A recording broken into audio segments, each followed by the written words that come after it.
Hello everyone, आज से हम एक नई सीरीज स्टार्ट करने जा रहे हैं जिसमें हम हर एक चैप्टर को बहुत ही कम टाइम में कवर करेंगे ताकि आप लोगों की प्रिपरेशन बोर्ड एग्जाम के लिए काफ़ी अच्छे से हो सके, वो भी बहुत ही कम टाइम में।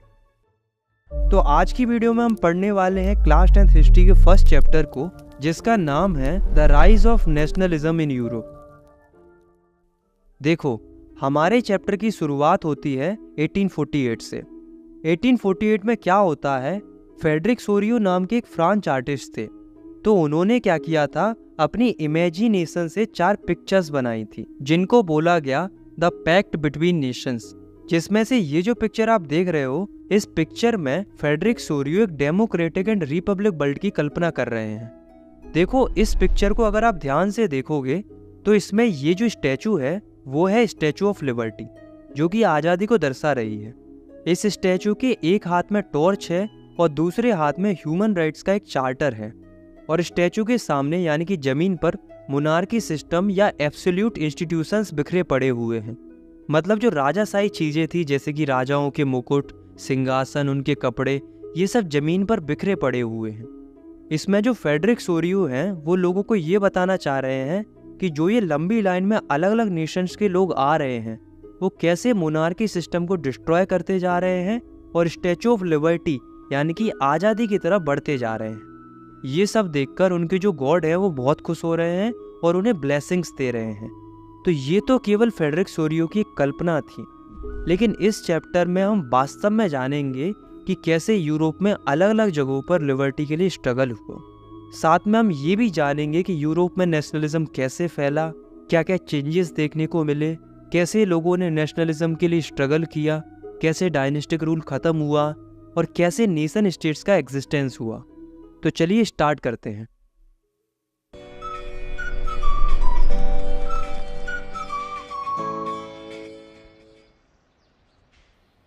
फर्स्ट टॉपिक है हमारा the French revolution and the idea of the nation. दोस्तों, जब 1789 में फ्रांस रेवोल्यूशन हुआ तो उसका इम्पैक्ट केवल फ्रांस के ऊपर नहीं पड़ा, बल्कि उसका इम्पैक्ट पूरे के पूरे यूरोप पर पड़ा। क्योंकि 1789 से पहले फ्रांस में मोनार्की थी, मतलब किंग रूल करता था। जनता के पास बिल्कुल भी पावर नहीं थी, राजा जो चाहता था फ्रांस के अंदर वही होता था। लेकिन 1789 में जब फ्रांस रेवोल्यूशन हुआ तो फ्रांस सोसाइटी में कई सारे चेंजेस आते हैं। जैसे कि पावर जो थी वो मोनार्की से हटकर फ्रांस के कॉमन सिटीजन्स के पास पहुंच जाती है। कई ऐसे आइडियाज इंट्रोड्यूस किए जाते हैं ताकि लोगों में यूनिटी बनी रहे, जैसे कि ले पात्रे, ले शिटियोन, ताकि फ्रांस में सभी लोगों को समान नज़र से देखा जा सके। थर्ड चेंज था, फ्रांस के पुराने फ्लैग को हटाकर एक नया फ्लैग इंट्रोड्यूस किया जाता है जिसमें 3 कलर थे। साथ में फ्रांस लैंग्वेज को नेशनल लैंग्वेज डिक्लेयर कर दिया जाता है। एक नया नेशनल एंथम कंपोज किया जाता है, अलग अलग देशभक्ति के गीत कंपोज किए जाते हैं। 6th चेंज था, स्टेट जनरल को हटाकर नेशनल असेंबली सेटअप की जाती है। साथ में जो इंटरनल कस्टम ड्यूटीज और ड्यू पे करने पड़ते थे लोगों को, उनको हटा दिया जाता है। तो ये कुछ मेजर चेंजेस थे जो कि फ्रांस में किए गए थे ड्यूरिंग द फ्रांस रेवोल्यूशन। कहने का मतलब ये है कि फ्रेंच रेवोल्यूशन के बाद फ्रांस में डेमोक्रेसी आ गई थी। अब लोग इस बात से काफ़ी ज़्यादा खुश थे कि डेमोक्रेसी आ गई, लेकिन डेमोक्रेसी का मजा फ्रांस में ज़्यादा टाइम तक नहीं रहता है। 1799 में एक ऐसे व्यक्ति की एंट्री होती है जो कि फ्रांस से डेमोक्रेसी को हटा देता है और सारी पावर अपने हाथ में ले लेता है। उस व्यक्ति का नाम था नेपोलियन बोनापार्ट। 1804 में नेपोलियन अपने आप को फ्रांस का एम्परर डिक्लेयर कर देता है और एक सिविल कोड लेकर आता है जिसके तहत वो फ्रांस में कई सारे चेंजेस करता है। इस सिविल कोड ऑफ 1804 को नेपोलियनिक कोड भी बोला जाता है। तो इस कोड के तहत नेपोलियन कई सारे चेंजेस करता है, जैसे कि वो इक्वालिटी बिफोर लॉ एस्टेब्लिश करता है, मतलब कानून की नज़र में सब बराबर हैं। सेकंड, वो राइट टू प्रॉपर्टी लेकर आता है। वो फ्यूडल सिस्टम को ख़त्म कर देता है, ट्रांसपोर्ट एंड कम्युनिकेशन सिस्टम को इम्प्रूव करता है, वेट एंड मेजरमेंट को स्टैंडर्डाइज कर देता है। साथ में एक कॉमन करेंसी लेकर आता है और गिल्ड रिस्ट्रिक्शंस को भी हटा देता है। तो ये जो इतने सारे चेंजेस किए नेपोलियन ने, ये सब देखकर लोगों को लगा कि यार नेपोलियन तो अच्छा आदमी है। तो लोग नेपोलियन से काफ़ी ज़्यादा खुश हो रहे थे। ऊपर से नेपोलियन जहाँ जहाँ भी जाता था वहाँ से वो मोनार्की ख़त्म करता जाता था। ये सब देखकर लोग और ज़्यादा खुश हो रहे थे। शुरू में तो लोग नेपोलियन को हार्बिंगर ऑफ लिबर्टी समझने लगे थे, मतलब लोग समझ रहे थे कि नेपोलियन ही लिबर्टी लेकर आएगा, लेकिन ऐसा ज़्यादा टाइम तक नहीं चलता है। लोगों को धीरे धीरे समझ में आने लगा था कि नेपोलियन उन्हें लिबर्टी दिलाने के लिए नहीं आया है, बल्कि वो खुद का डोमिनेशन बढ़ाने के लिए आया है। क्योंकि नेपोलियन जहाँ जहाँ भी जाता था वहाँ से मोनार्की तो खत्म हो रही थी, मतलब राजा को तो वो हटा देता था, पर वो अपनी खुद की आर्मी वहाँ पर सेटअप कर देता था। इसके अलावा और भी कई अदर रीजंस भी थे जिनकी वजह से लोग नेपोलियन से नफरत करने लगे थे। जैसे कि नेपोलियन ने लोगों से पॉलिटिकल फ्रीडम छीन ली थी, टैक्स बढ़ा दिया था, लोगों के ऊपर सेंसरशिप लगा दी थी। ऊपर से नेपोलियन ज़बरदस्ती लोगों को फ्रांस आर्मी में रिक्रूट कर रहा था। ऐसा वो इसलिए कर रहा था क्योंकि उसे पूरे यूरोप को कॉन्कर करना था। तो ये भी कुछ रीजंस थे जिनकी वजह से अब लोग नेपोलियन से नफरत करने लगे थे। अभी इस कहानी को फिलहाल के लिए यहीं रोकते हैं। सेकेंड टॉपिक है हमारा the making of nationalism in Europe. दोस्तों, मिड 18th सेंचुरी में यूरोप में कोई भी नेशन स्टेट नहीं था। नेशन स्टेट मतलब कोई भी ऐसा रीजन नहीं था जहाँ के मोस्ट ऑफ द लोग common language, common culture, common history, common identity से बिलोंग करते हों। क्योंकि उस समय पर यूरोप में कंट्रीज तो होती नहीं थी, बल्कि बड़े बड़े एम्पायर होते थे। मतलब अलग अलग भाषा बोलने वाले लोग अलग अलग जगहों पर बसे हुए थे। तो ऐसे में उनमें नेशनलिज्म कैसे फैला, कैसे उनके मन में नेशन स्टेट का आइडिया आया होगा, चलिए जानते हैं। The aristocracy and the new middle class. दोस्तों, उस समय पर यूरोप में मुख्य रूप से दो तरह के लोग रहते थे, पहले अरिस्टोक्रेट्स और दूसरे पीजेंट्स। अरिस्टोक्रेट्स सोसाइटी के वेल्थी लोग थे, मतलब इनके पास बहुत पैसा था, इनके पास ज़मीनें थी, ये सोशली और पॉलिटिकली पावरफुल थे। ये लोग आपस की फैमिलीज में शादी करते थे और ये लोग फ्रेंच लैंग्वेज बोलते थे, क्योंकि इनका मानना ये था कि फ्रेंच लैंग्वेज एक हाई स्टेटस लैंग्वेज है। ऊपर से इनकी एक जैसी लाइफस्टाइल थी, महंगे महंगे कपड़े पहनते थे, अच्छा अच्छा खाते थे। वहीं जो पीजेंट्स थे वो सोसाइटी के गरीब लोग थे और इनके पास ना ही ज़मीनें थी। भले ही ये मेजॉरिटी में थे, पर ये पावरफुल नहीं थे क्योंकि इनके पास पैसा नहीं था। अब धीरे धीरे क्या होता है, second half of 18th century में इंडस्ट्रियल रिवॉल्यूशन के चलते एक नई वर्किंग क्लास उभर के आती है, जिसको बोला गया मिडिल क्लास। ये लोग ना ही ज़्यादा गरीब थे और ना ही ज़्यादा अमीर थे, पर ये लोग एजुकेटेड थे। ये एजुकेटेड इसलिए हो गए थे क्योंकि इनके पास थोड़ा बहुत पैसा आ गया था। मिडिल क्लास लोगों में आते थे बिजनेसमैन, इंडस्ट्रियलिस्ट्स और अदर प्रोफेशनल्स। तो ये जो मिडिल क्लास के लोग थे, इन्हीं के मन में आइडिया आता है। क्या आइडिया आता है? आइडिया आता है लिबरल नेशनलिज्म का, मतलब लिबरलिज्म का। अब ये लिबरलिज्म क्या होता है, चलिए जानते हैं। What did liberal nationalism stand for? तो लिबरलिज्म जो वर्ड है वो एक लैटिन वर्ड लिबर से ड्राइव किया गया है, जिसका मतलब होता है फ्री। मतलब ये जो मिडिल क्लास के लोग थे वो लिबरलिज्म चाहते थे, मतलब फ्री होना चाहते थे, जिसके लिए मिडिल क्लास के लोग कई चीज़ों के लिए डिमांड कर रहे थे। जैसे कि पहली डिमांड थी कि ऑटोक्रेसी रूल ख़त्म होना चाहिए। दूसरी डिमांड थी कि जो चर्च के लोग हैं उन्हें जो प्रिविलेजेस मिलते हैं वो ख़त्म होना चाहिए, मतलब क्लर्जिकल प्रिविलेजेस का एंड होना चाहिए।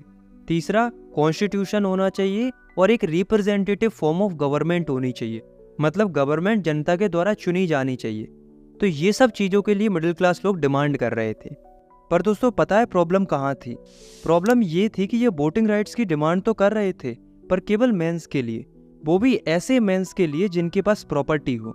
और जो वुमन थी उनको तो ये वोटिंग राइट्स दिलाने के प्लान में ही नहीं थे, मतलब ये वुमन को सपोर्ट नहीं कर रहे थे। तो जो मेंस विदाउट प्रॉपर्टी थे और जो वुमेन थी वो वोटिंग राइट्स के लिए यूरोप की अलग अलग जगहों पर प्रोटेस्ट कर रही थी। वहीं दूसरी ओर यूरोप में एक और प्रॉब्लम चल रही थी। प्रॉब्लम ये थी कि उस समय पर जो ट्रेडर्स थे उन्हें ट्रेड करने के लिए काफ़ी ज़्यादा टैक्स देना पड़ता था। फॉर एग्जाम्पल, अगर उस समय पर कोई ट्रेडर हैम्सबर्ग से न्यूरेमबर्ग जाता था तो उन्हें 11 कस्टम बैरियर्स से गुजरना पड़ता था, मतलब 11 जगहों पर टैक्स देना पड़ता था, वो भी 5-5% के हिसाब से। तो आप सोच सकते हो कि अगर वो इतना ज़्यादा टैक्स पे करेंगे तो उन्हें काफ़ी ज़्यादा लॉस होगा। तो ये एक प्रॉब्लम थी। साथ में एक प्रॉब्लम ये भी थी कि उस समय पर यूरोप में डिफरेंट टाइप्स ऑफ करेंसीज चलती थी, लगभग 30 डिफरेंट टाइप्स ऑफ करेंसीज चलती थी। तो ऐसे में ट्रेडर्स को प्रॉब्लम ये होती थी कि उन्हें ट्रेड करने के लिए हर स्टेट में करेंसी चेंज करनी पड़ती थी। तो ये जो दो मेजर प्रॉब्लम्स थी, एक तो टैक्स की और दूसरी डिफरेंट करेंसीज की, तो इन प्रॉब्लम्स का सॉल्यूशन निकल के आता है 1834 में। 1834 में क्या होता है, एक कस्टम यूनियन फॉर्म होता है जिसका नाम था ज़ोल्वरीन। इसे स्टार्ट किया गया था प्रूशिया के द्वारा, बट इसमें बाद में जाकर अदर जर्मन स्टेट्स भी ज्वाइन हो गए थे। तो ज़ोल्वरीन के फॉर्म होने से ट्रेड के अंदर काफ़ी लिबरलाइजेशन होता है, जैसे कि ज़ोल्वरीन के आने की वजह से जितने भी ट्रिप बैरियर्स थे उनको हटा दिया जाता है। दूसरा, जितनी भी 30 डिफरेंट टाइप्स की करेंसीज चलती थी उनको रिड्यूस करके केवल 2 तरह की करेंसीज में कर दिया जाता है। तीसरा, रेलवे नेटवर्क को भी प्रमोट किया जाता है ताकि ट्रेड और भी आसानी से हो सके। तो ज़ोल्वरीन के फॉर्म होने की वजह से यूरोप में काफ़ी इकोनॉमिक लिबरलाइजेशन होता है, मतलब ट्रेड रिस्ट्रिक्शंस पूरी तरीके से हट गए थे। A new conservatism after 1815। अब हम अपनी कहानी में वहीं वापस चलते हैं जहां हमने छोड़ा था। हमने देखा था कि नेपोलियन ने 1799 में रूल करना स्टार्ट किया था और उसका रूल 1815 तक चलता है। तो अब क्वेश्चन ये अराइज होता है कि 1815 में ऐसा क्या होता है कि नेपोलियन का रूल ख़त्म हो जाता है। तो होता क्या है, 1815 में एक फ़ाइट होती है जिसको बैटल ऑफ वाटरलू बोला जाता है। इस फाइट में एक तरफ नेपोलियन था और दूसरी तरफ थे कई बड़े बड़े नेशंस जैसे कि प्रूशिया, ऑस्ट्रिया, ब्रिटेन, रशिया। तो इस फाइट का रिजल्ट ये आता है कि नेपोलियन इस वाटरलू की लड़ाई को हार जाता है। नेपोलियन की हार के बाद जो जीते हुए नेशंस थे वो पता है कौन थे? वो कंजर्वेटिव लोग थे। कंजर्वेटिव मतलब ये ऐसे लोग थे जिन्हें सोसाइटी में चेंजेस पसंद नहीं थे। मतलब ये नहीं चाहते थे कि मोनार्की या ऑटोक्रेसी रूल खत्म हो।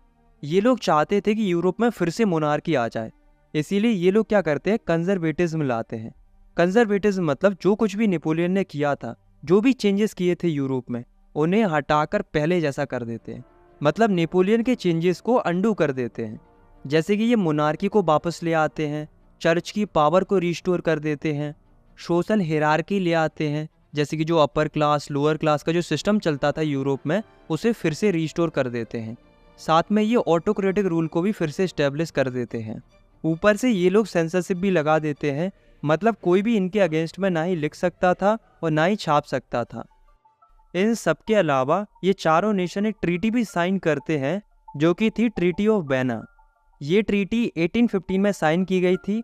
इस ट्रीटी को लीड कर रहे थे ऑस्ट्रियन चांसलर डुइक मेटरनिच। इस व्यक्ति को थोड़ा याद रखना क्योंकि ये आगे भी आएगा। इस ट्रीटी के तहत यूरोप में कई सारे चेंजेस किए जाते हैं, जैसे कि फ्रांस में बर्बन डायनेस्टी को फिर से रिस्टोर कर दिया जाता है। दूसरा, फ्रांस के बॉर्डर पर कई सारे स्टेट्स बनाए जाते हैं ताकि फ्रांस का एक्सपेंशन ना हो सके। तीसरा, प्रूशिया को कई सारी इंपॉर्टेंट टेरिटरीज दे दी जाती हैं ऑन इट्स वेस्टर्न बॉर्डर। चौथा, ऑस्ट्रिया को नॉर्थ इटली के ऊपर कंट्रोल मिल जाता है। पांचवा, रशिया को पोलैंड पर कंट्रोल मिल जाता है। कहने का मतलब ये है कि इस ट्रीटी के साइन होने के बाद जो कंजर्वेटिव लोग थे वो पूरी तरीके से पावर में आ गए थे। वैसे तो इन्होंने नेपोलियन के हर चेंज को चेंज कर दिया था, लेकिन एक चीज़ थी जो कि इन्होंने अनटच्ड रहने दी, जो कि थी कि नेपोलियन ने कॉन्फेडरेशन बनाई थी 39 स्टेट्स की, उसे इन्होंने अनटच्ड रहने दिया, बाकी इन्होंने सब चेंज कर दिया था। The revolutionaries. अब दोस्तों इस कंजर्वेटिज्म से कई सारे लिबरल नेशनलिज्म लोग खुश नहीं थे, इसलिए जितने भी लिबरल नेशनलिज्म लोग थे वो अंडरग्राउंड हो गए थे ताकि वो सीक्रेटली चोरी छिपे इस कंजर्वेटिज्म के अगेंस्ट में लड़ सकें। इसके लिए इन्होंने कई सारे सीक्रेट ग्रुप्स बनाना शुरू कर दिया था। सीक्रेट ग्रुप्स बनाना इसलिए शुरू कर दिया था क्योंकि ये ओपनली कुछ नहीं कर सकते थे, क्योंकि उस समय पर पूरी पावर कंजर्वेटिव लोगों के पास थी। तो इन सीक्रेट ग्रुप्स बनाने के पीछे मेन इंटेंशन यूरोप में से मोनार्की को अपोज करना और ऑटोक्रेटिक रूल को ख़त्म करना था। मतलब ये लिबर्टी और फ्रीडम चाहते थे। तो यूरोप में कई सीक्रेट सोसाइटीज़ बनती हैं। ऐसे ही एक व्यक्ति थे जिनका नाम था गुसेपी मजीनी, जो कि एक इटालियन रिवॉल्यूशनरी थे। इनका जन्म 1807 में गेनियो में हुआ था।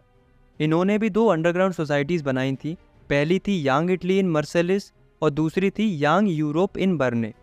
आपको पता है दोस्तों, जो गुसेपी मजीनी थे वो सच में इतने बड़े रिवॉल्यूशनरी थे कि इनसे वास्तव में जो सो कॉल्ड कंजर्वेटिव नेशंस थे वो इनसे डरते थे। जब ये 24 साल के थे तब इन्हें जेल में भी डाला गया था इन्हीं रेवोल्यूशनरी एक्टिविटीज़ की वजह से। जहाँ तक कि डुइक मेटरनिच ने तो उन्हें डिस्क्राइब करते हुए ये तक कह दिया था कि जो गुसेपी मजीनी हैं वो हमारे सोशल ऑर्डर के लिए एक मोस्ट डेंजरस एनेमी है। मतलब गुसेपी भी लाइक ये डर हमें अच्छा लगा। थर्ड टॉपिक है हमारा the age of revolutions 1830 to 1848। अब आप जरा खुद सोचो कि अगर इतनी सारी सीक्रेट सोसाइटीज़ बनेंगी तो वो कभी ना कभी बाहर आएंगी, और अगर बाहर आएंगी तो रिवॉल्यूशन भी होगा। तो 1830 से लेकर 1848 का जो पीरियड है उसमें कई सारे रिवॉल्यूशन होते हैं, इसलिए इस पीरियड को एज ऑफ रिवॉल्यूशन बोला जाता है। तो इसमें हमें 3 रिवॉल्यूशन देखने हैं। पहला जो कि फ्रांस में हुआ था, दूसरा बेल्जियम में हुआ था, और तीसरा जो ग्रीस में हुआ था। सबसे पहले हम देखते हैं फ्रांस के रेवोल्यूशन को। इस रेवोल्यूशन को जुलाई रेवोल्यूशन भी बोला जाता है क्योंकि ये जुलाई 1830 में शुरू हुआ था। तो इस रेवोल्यूशन का रिजल्ट ये आता है कि जो बर्बन डायनेस्टी जिसे कंजर्वेटिव्स के द्वारा 1815 में रिस्टोर किया गया था, उसे अब लिबरल रिवोल्यूशनरीज के द्वारा फिर से हटा दिया जाता है। साथ में फ्रांस में कॉन्स्टिट्यूशनल मोनार्की सेटअप की जाती है, मतलब राजा तो रहेगा लेकिन राजा कॉन्स्टिट्यूशन के हिसाब से काम करेगा। तो जो लुइस फिलिपी था उसे एक कॉन्स्टिट्यूशनल मोनार्क बना दिया जाता है, मतलब वो काम अपनी मर्जी से नहीं बल्कि कॉन्स्टिट्यूशन के हिसाब से करेगा। तो ये था जुलाई रेवोल्यूशन इन फ्रांस। अब डुइक मेटरनिच फिर से बोल पड़ता है। वो एक बात बोलता है कि when France sneezes the rest of Europe catches cold, मतलब वो ये कहता है कि अगर फ्रांस छींक भी देता है ना तो पूरे के पूरे यूरोप को जुकाम हो जाता है। ऐसा कहने के पीछे उसके इंटेंशन ये थे, वो ये बताना चाह रहा था कि अगर फ्रांस रेवोल्यूशन कर देता है ना तो पूरे के पूरे यूरोप में रेवोल्यूशन की लहर आ जाती है। और ऐसा था भी, उसका ये कहना गलत नहीं था, क्योंकि जब फ्रांस में ये रेवोल्यूशन हुआ तो उसे देखकर जो बेल्जियम था उसमें भी रेवोल्यूशन की लहर आ जाती है। तो चलिए अब हम बेल्जियम का केस देखते हैं।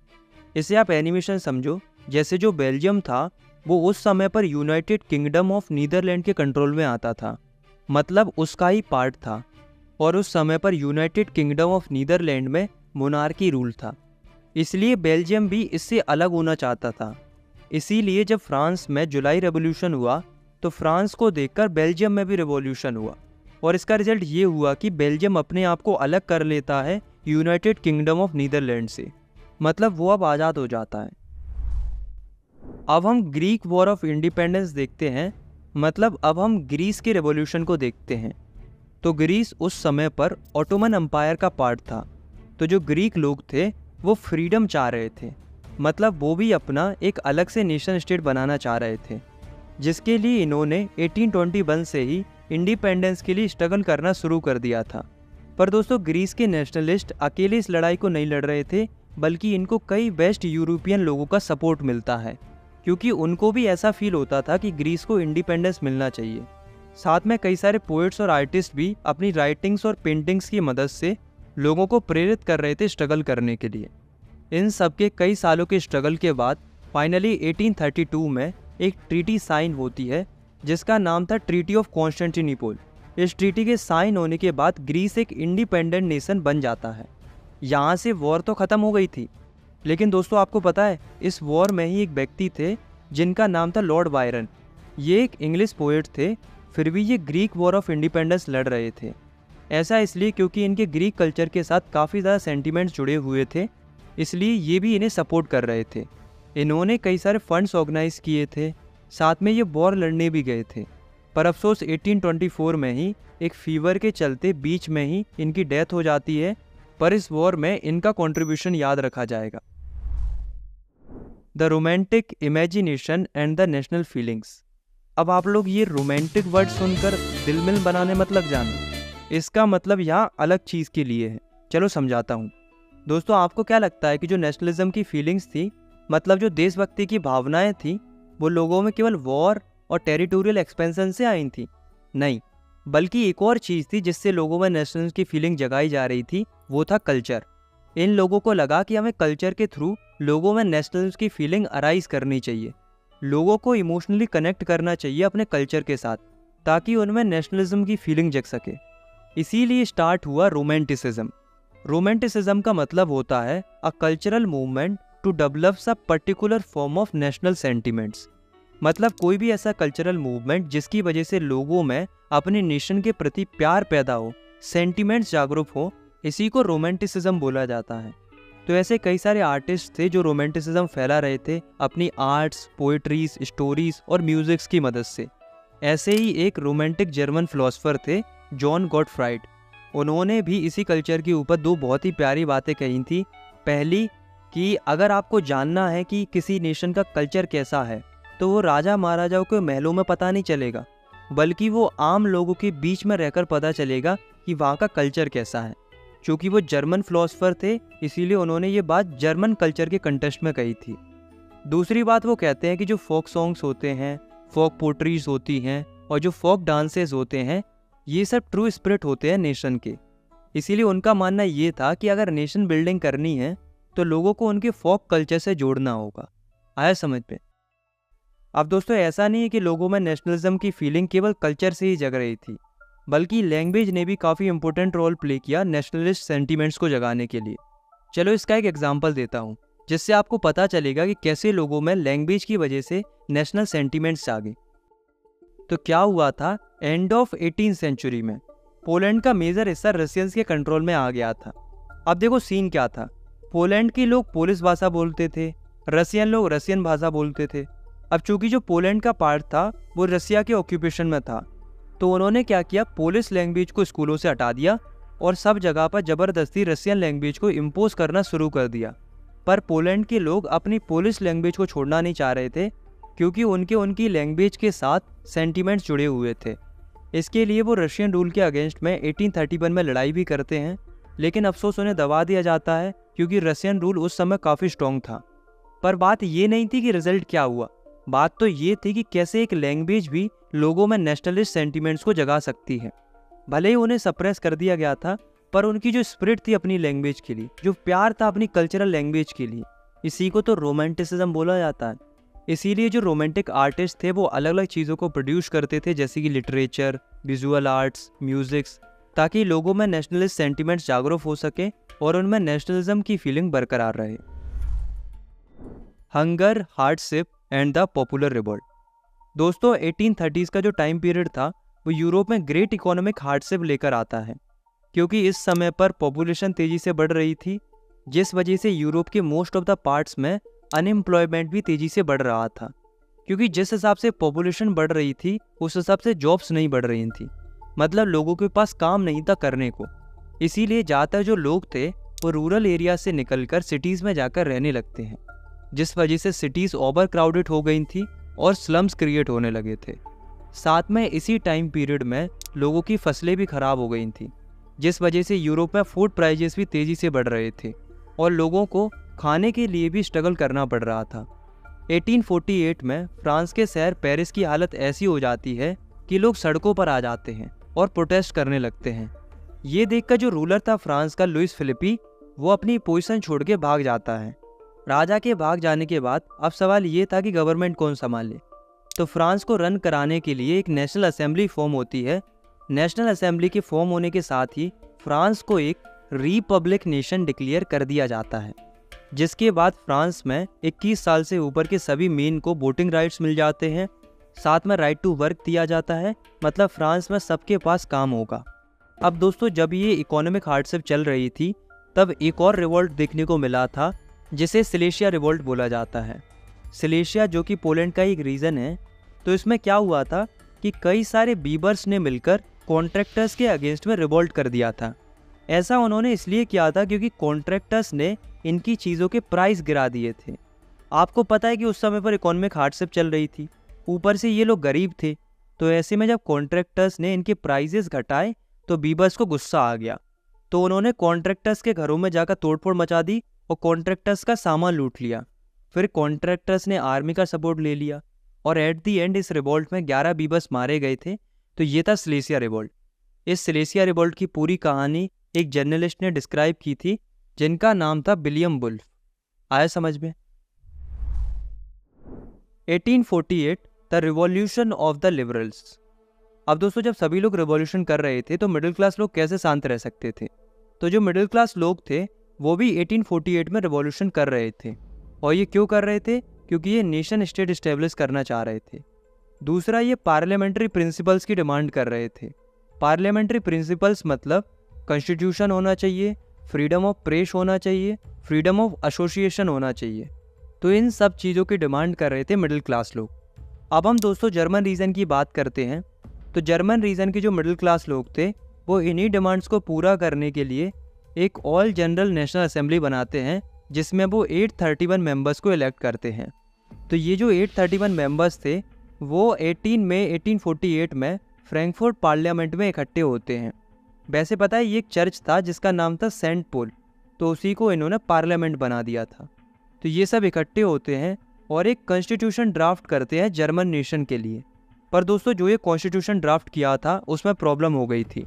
प्रॉब्लम ये हो गई थी कि इन लोगों ने पीजेंट्स, वर्कर्स और आर्टिसंस पर इतना ज़्यादा ध्यान नहीं दिया, मतलब उनकी डिमांड्स को इंक्लूड नहीं किया गया था, जिस वजह से ये जो पीजेंट्स, आर्टिसंस और वर्कर्स थे वो अपना सपोर्ट वापस ले लेते हैं, जिस वजह से ये मूवमेंट थोड़ा वीक हो जाता है।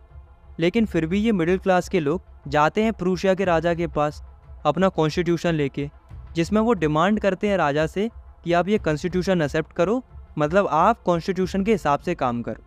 उस समय पर जो प्रूशिया का राजा था वो था फ्रेडरिक विलियम फोर। आप लोग सोच रहे होंगे कि ये तो जर्मन थे ना, तो ये प्रूशिया के राजा के पास क्यों गए थे? तो ऐसा इसलिए क्योंकि उस समय पर जर्मन नाम की कोई कंट्री थी ही नहीं, बल्कि कई सारे जर्मन रीजन्स हुआ करते थे जो कि मोस्टली प्रूशिया के ही अंडर आते थे। और उस समय पर जो प्रूशिया का किंग था वो था फ्रेडरिक विलियम फोर, इसीलिए ये लोग प्रूशिया के राजा के पास गए थे। अब दोस्तों क्या लगता है आपको कि राजा मान गया होगा कॉन्स्टिट्यूशन के लिए? नहीं ना, क्योंकि कौन राजा चाहेगा अपनी पावर को कम करना। तो राजा क्या करता है, अपनी ट्रूप्स को बुलाता है और इन सब से कहता है उठाओ अपना सामान और निकलो यहाँ से। मतलब किंग कॉन्स्टिट्यूशन के आइडिया को रिजेक्ट कर देता है, तो यहाँ पर ये मूवमेंट फेल हो जाता है। लेकिन दोस्तों भले ही ये मूवमेंट फेल हो गया था, पर ये कम्प्लीटली फेल नहीं हुआ था।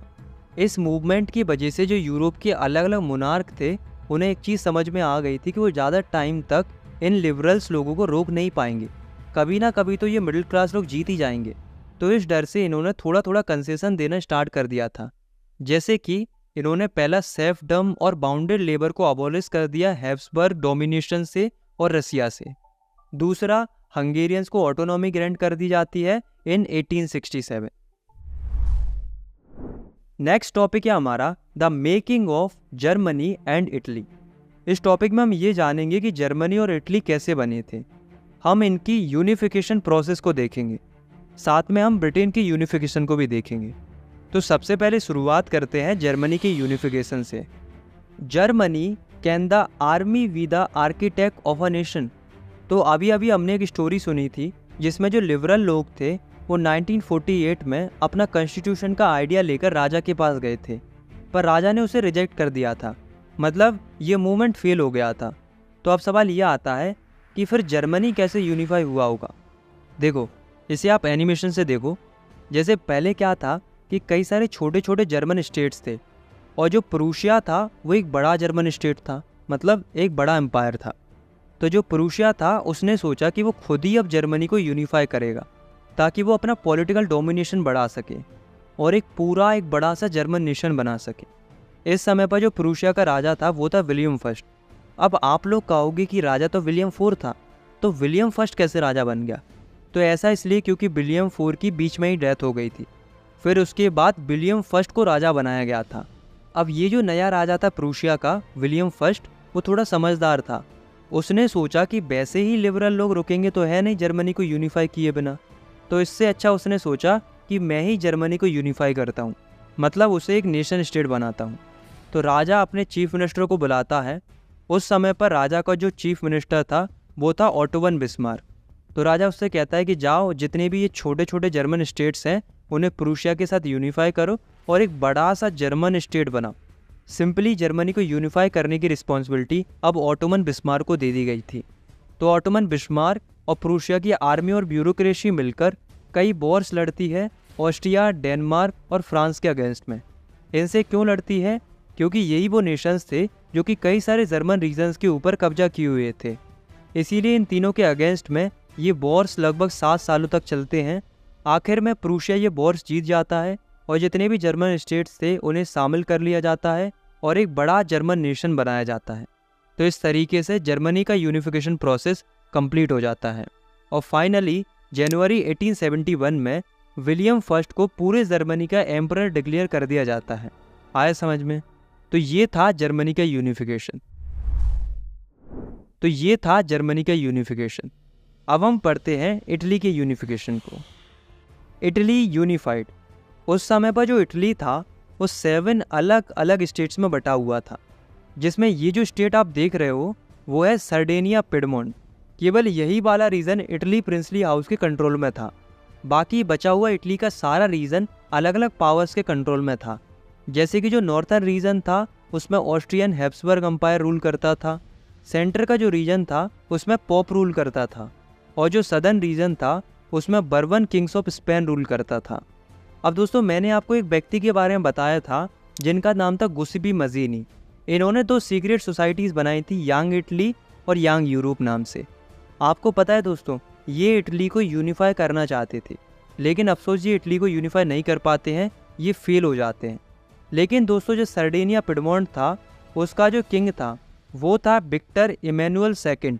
तो विक्टर इमैनुअल सेकंड अब रिस्पॉन्सिबिलिटी लेता है इटली को यूनिफाइड करने की। इसके लिए वो अपने चीफ मिनिस्टर को बुलाता है जिसका नाम था काउंट कैवोर। काउंट कैवोर एक काफ़ी डिप्लोमेट व्यक्ति था, इसलिए वो फ्रांस के साथ मिलकर 1859 में ऑस्ट्रियन फोर्सेस को हरा देता है और नॉर्थ इटली के पार्ट को जीत लेता है।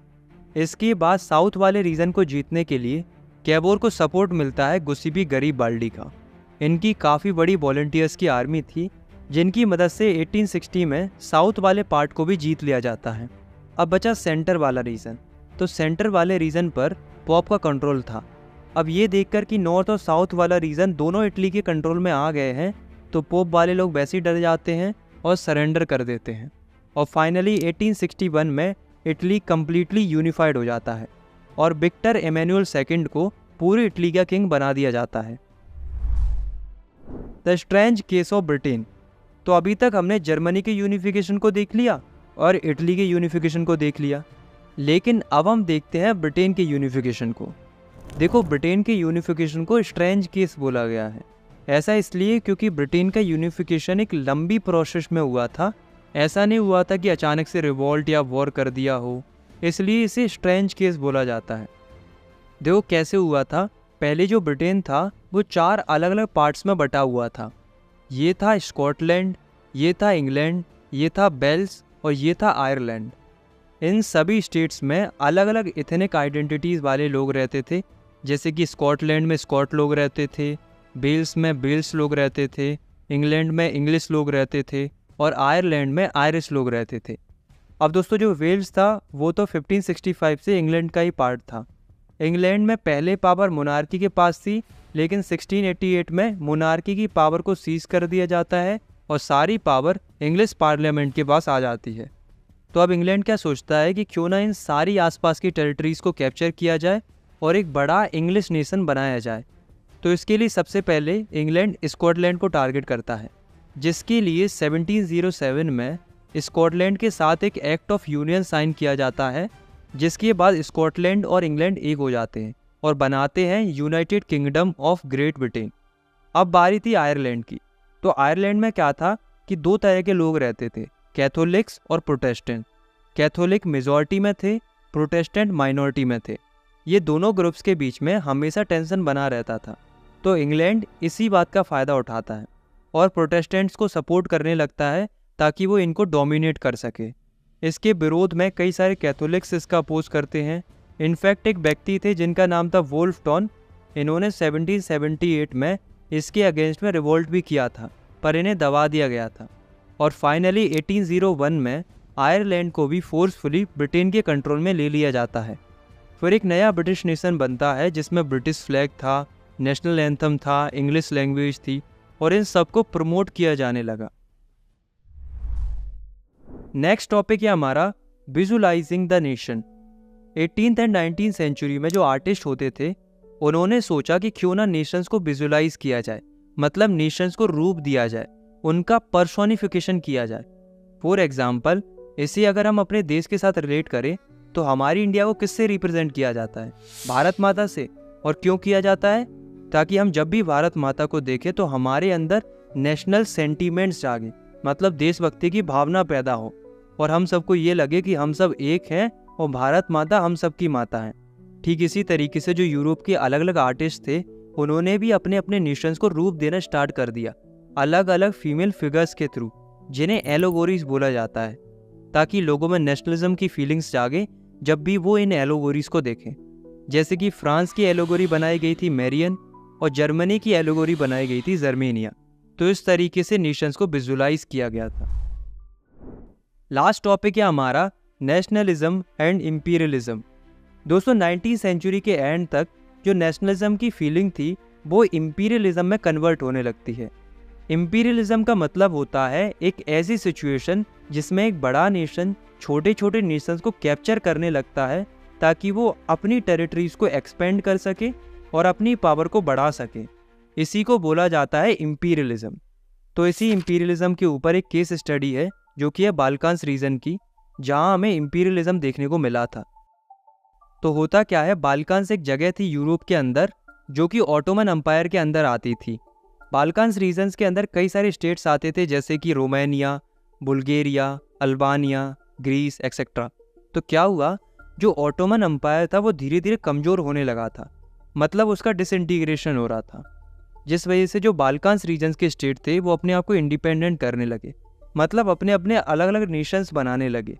पर दोस्तों ये सारे नेशंस आपस में जलते थे, जिस वजह से हर एक नेशन यही चाह रहा था कि उसका पॉलिटिकल डोमिनेशन कैसे ही ना कैसे सबसे बड़ा हो, जिसके चलते ये सभी छोटे छोटे नेशंस आपस में लड़ने लगते हैं ताकि वो ज़्यादा से ज़्यादा टेरिटरीज़ को कैप्चर कर पाए।